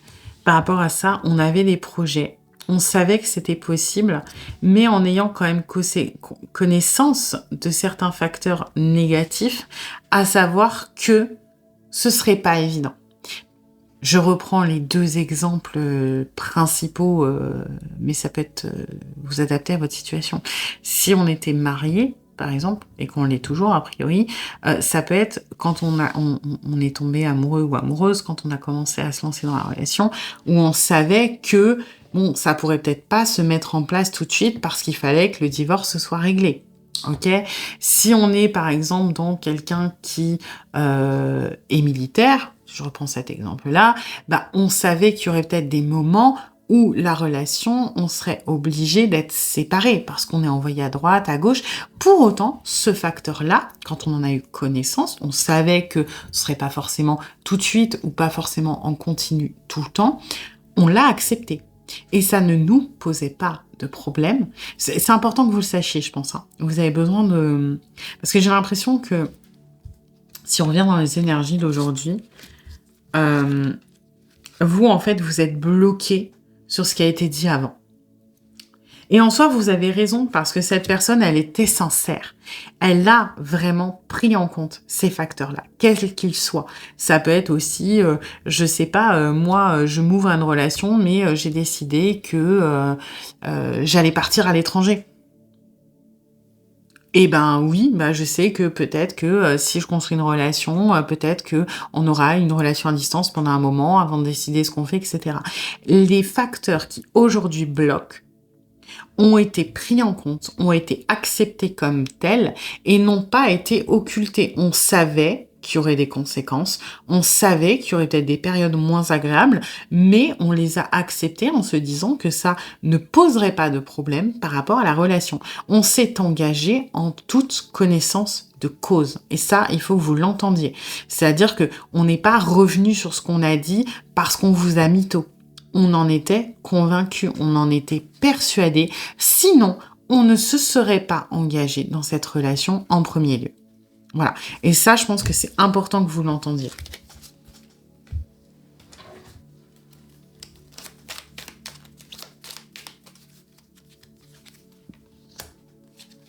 Ouais. On a pris votre relation vraiment comme, et ça revient à ce que j'ai dit, vous êtes tombé au bon moment, comme quelque chose de positif. On l'a pris comme un cadeau de la vie. Et c'est pas pour autant qu'on l'a accepté les yeux fermés. Encore une fois, on l'a étudié et on s'est dit que c'était quelque chose qui méritait peut-être que on prenne sur soi, qu'il y ait des complications, pourquoi? Parce que ça en vaut le coup. Donc je pense que vous avez besoin de l'entendre, on est sur quelqu'un qui s'est engagé, encore une fois, en ayant connaissance des risques, des problèmes potentiels, des contretemps, et qui a choisi en son âme et conscience que ce que vous apportiez, ce que vous faisiez ressentir, ce que l'on ressentait pour vous, était nécessaire, était plus important que ce que l'on avait, entre guillemets, à endurer. Que ça valait la peine que l'on se batte pour ça, que ça valait la peine que on traverse des choses qui allaient peut-être être un petit peu compliquées à certains moments. Ok? Donc, c'est bien. On va regarder maintenant où on en est. C'est-à-dire à quel moment on est passé de « ça en vaut le coup » et ma décision, elle est prise en mon âme et conscience, je veux m'engager dans cette relation, à visiblement aujourd'hui, j'ai changé d'avis, le truc qui me retient a pris plus d'importance. Est-ce que c'est par devoir? Est-ce que c'est des peurs? Est-ce que c'est une réalité? Est-ce que...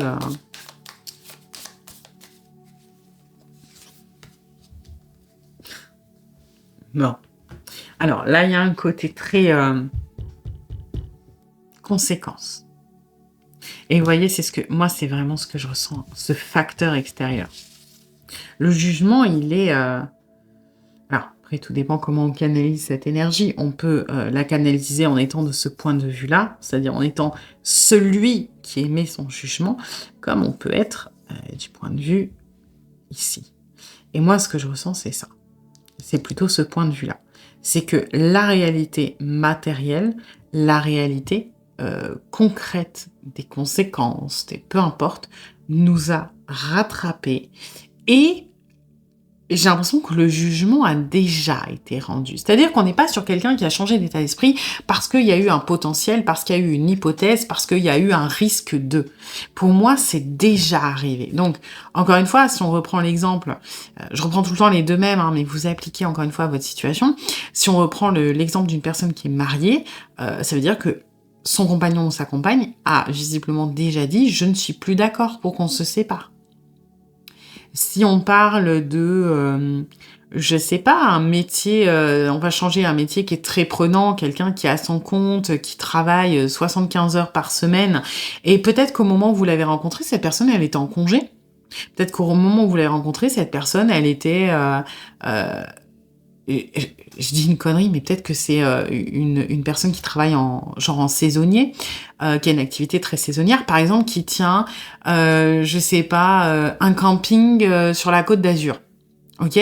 Bah, peut-être que vous avez rencontré cette personne en plein hiver, où l'activité, elle était vachement tranquille, et que aujourd'hui il y a les réalités matérielles de... Alors aujourd'hui, non, on est en plein hiver, mais... Plutôt l'inverse. Du coup, une station de ski, ok?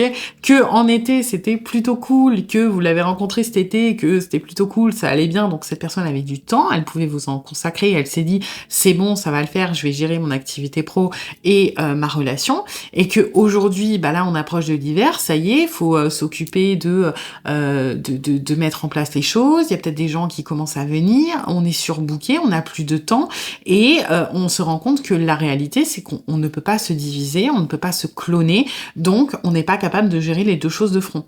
Ok? Et même si l'amour c'est merveilleux, le travail et les rentrées d'argent c'est vital. Vous voyez?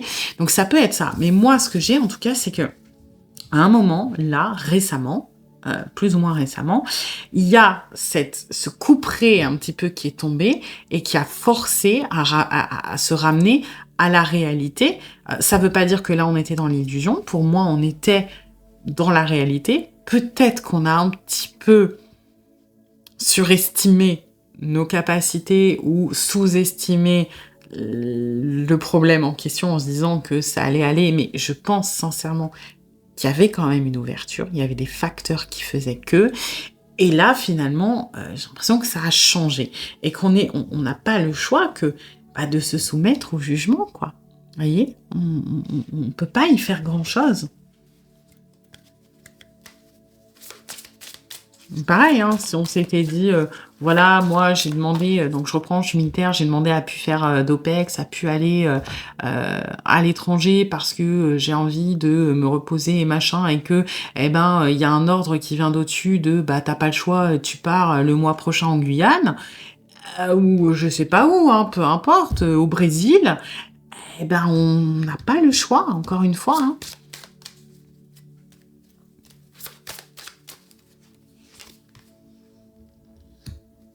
Ouais. J'ai l'impression que ça peut paraître méchant, comment je vais le dire, c'est pas du tout le cas, mais vous étiez, là, à ce moment, il y a pas longtemps, un facteur de stress supplémentaire, une responsabilité supplémentaire, quelque chose qui et c'est pas de votre faute, hein, vous n'avez rien à vous reprocher, mais une contrainte supplémentaire, et si on veut retrouver cette paix intérieure, si on veut retrouver, un minimum de sérénité, peut-être aussi un minimum d'énergie, on est obligé de faire des choix. Et le choix, qui de base aurait dû être simple au moment où on vous a rencontré, s'est complexifié, et vous voyez, à l'image du jugement, le jugement quand il est rendu quoi. La négociation entre guillemets, elle se fait avant, hein, l'argumentaire, il se fait avant. Alors oui, on peut faire des recours, on peut faire machin, mais il y a pas d'autre choix que d'accepter. Et là, on en est là. C'est tombé. C'est tombé, on peut pas, ça, on peut plus trop le négocier, hein.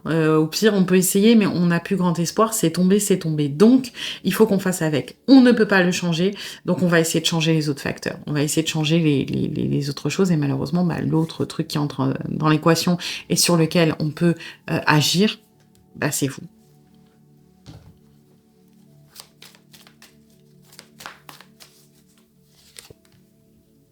Ouais, vous voyez, on a fait un choix vraiment, entre guillemets, intellectuel, stratégique, rationnel, pragmatique. Effectivement, je veux dire, si, encore une fois, je suis mariée et que la personne me dit qu'elle ne veut pas divorcer tant qu'on n'a pas vu un thérapeute de couple et qu'on n'est pas sûr que notre couple, il est fini, bon, c'est bon, je peux plus négocier, donc qu'est-ce que je fais? Je vais essayer d'être alignée avec ce que je fais, et tant pis, je vais mettre de côté mon coup de cœur, je vais dire que c'est pas possible, je vais prendre une décision rationnelle, je vais pas lui demander de m'attendre, je vais pas lui demander d'être triste pendant que moi j'essaie de sauver mon couple, donc qu'est-ce que je fais? Je me range de ce côté-là. C'est dommage, mais, et c'est pour ça que je vous disais que pour moi, vous avez tous les deux raison et vous avez tous les deux tort. C'est que la manière de fonctionner de cette personne en soi, elle est pragmatique, elle est factuelle. Si on peut pas négocier ça, on essaie d'agir en conséquence. Après, vous jetez à la poubelle, entre guillemets, sans espoir que ça puisse s'améliorer, sans laisser une chance au sentiment. c'est pas fou, d'accord? Mais vous ignorez, on va dire, peut-être la partie vraiment matérielle, la partie terre à terre, en vous accrochant de toutes vos forces à l'espoir que les sentiments seront plus forts. C'est pas non plus complètement réaliste, hein.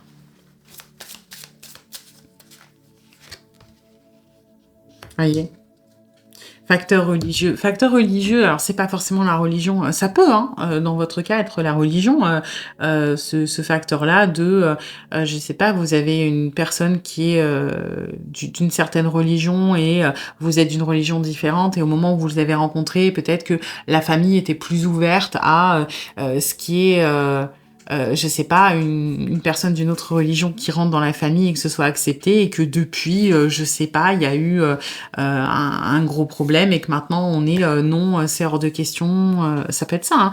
Mais plus que facteur religieux, moi, vous voyez, moi, j'ai vraiment ce truc de, encore une fois, de jugement, vous voyez, je peux pas aller à l'encontre de certaines règles, d'une certaine peut-être morale, de certaines choses, de quelque chose qui est plus grand que moi, en fait. Et ça peut être, eh ben, effectivement, l'autorité d'un patron, l'autorité, entre guillemets, financière, parce que c'est ce qui fait vivre, l'autorité, on va dire, sacrée de l'engagement du mariage, ou vous voyez, ou des croyances, ou des choses comme ça, hein.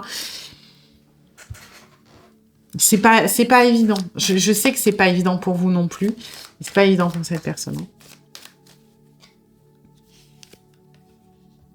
hein. Ouais. Ça, je pense que c'est pour vous rappeler quand même que qu'on vous aime, hein. Mais je pense que vous le savez que c'est pas un problème de sentiment. Alors après, peut-être qu'on vous a dit pour vous dégoûter, etc., qu'on vous aimait plus, hein. Mais c'est pas le cas. C'est pas le cas. Mais plus que ça, c'est moi ce que je ressens, c'est la foudre qui s'abat. Vous voyez, vraiment ce côté très fatalité, encore une fois, hein, de aujourd'hui, j'ai pas trop le choix. C'est c'est tombé sur moi et bah, maintenant je dois faire avec. Maintenant, je dois me débrouiller et je dois avancer et peut-être renoncer à certaines choses. Ok, alors on va aller voir du coup les conseils des guides pour vous par rapport à cette relation.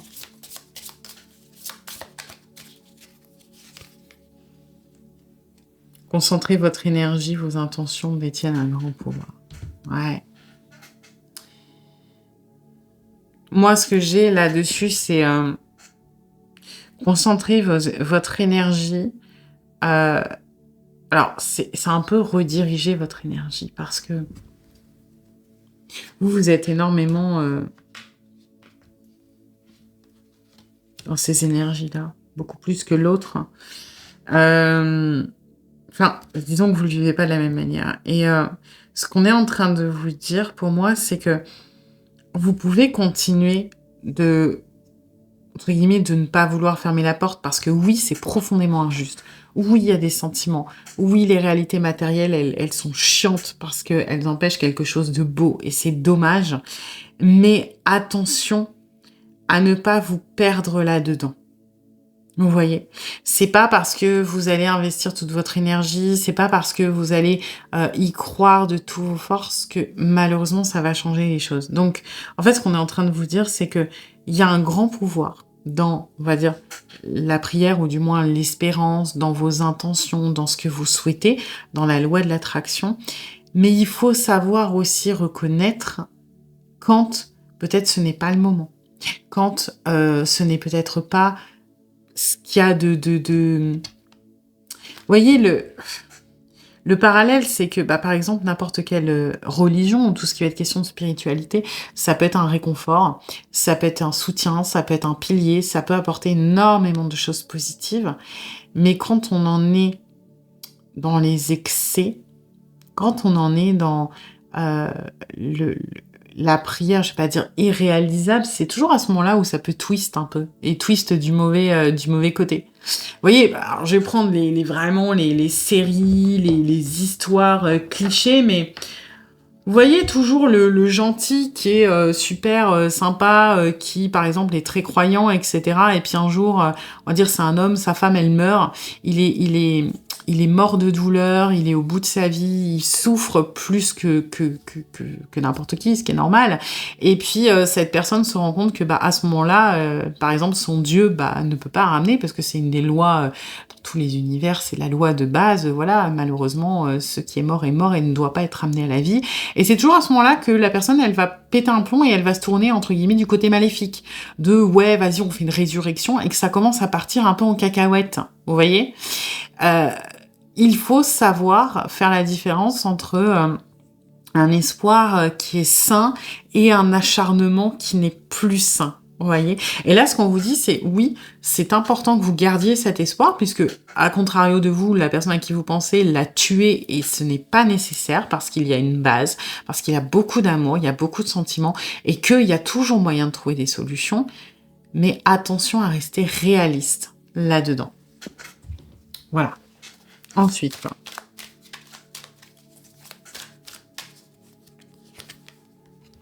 Exploration. Explorer de nouvelles perspectives et découvrir les opportunités infinies. Oui.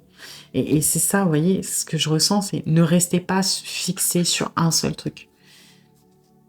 Parce que ce n'est pas la solution. En fait, de vous dire que tout va s'arranger, que cette personne va revenir, c'est... Je comprends que vous vous rattachiez à ça, mais c'est un peu naïf parce que ça ne changera pas cette situation qui existe de base et qui... en fait, cette personne, encore une fois, est trop d'un côté et vous trop de l'autre, mais il y a des compromis à trouver, il y a des solutions à trouver, mais ça ne peut pas être tout blanc ou tout noir.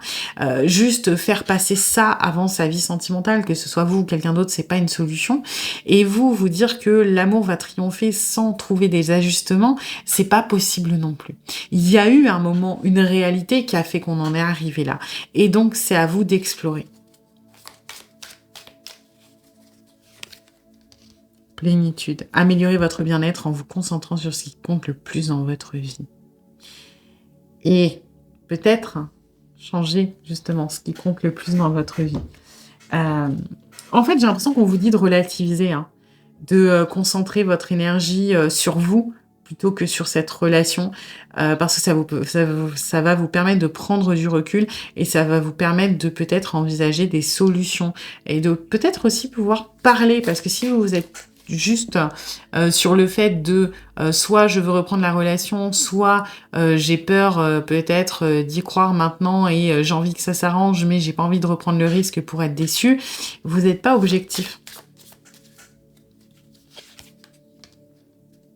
Ouais.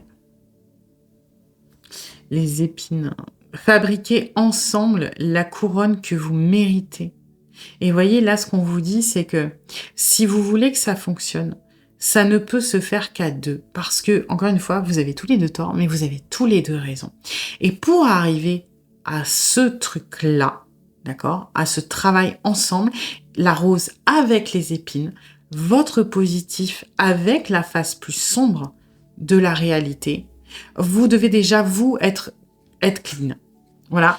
Vous devez déjà, vous, être un peu moins dans le blanc, on va dire, et cette personne doit être un peu moins dans le noir. Vous pouvez pas agir sur lui ou sur elle, donc vous agissez sur vous. Commencez déjà à vous rapprocher du gris, donc vous allez vous rapprocher de l'autre, et c'est là où on va pouvoir trouver des terrains d'entente. Donc, revenez à vous. Améliorez votre bien-être. Changez un petit peu vos points de concentration. Revenez à des choses qui vous font du bien. Essayez de vous retaper, en fait.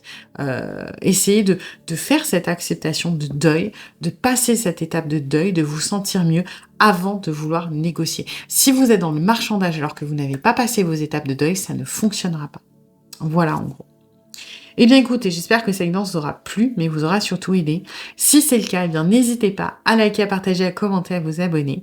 Et puis moi, eh bien je vous dis à bientôt pour une nouvelle guidance.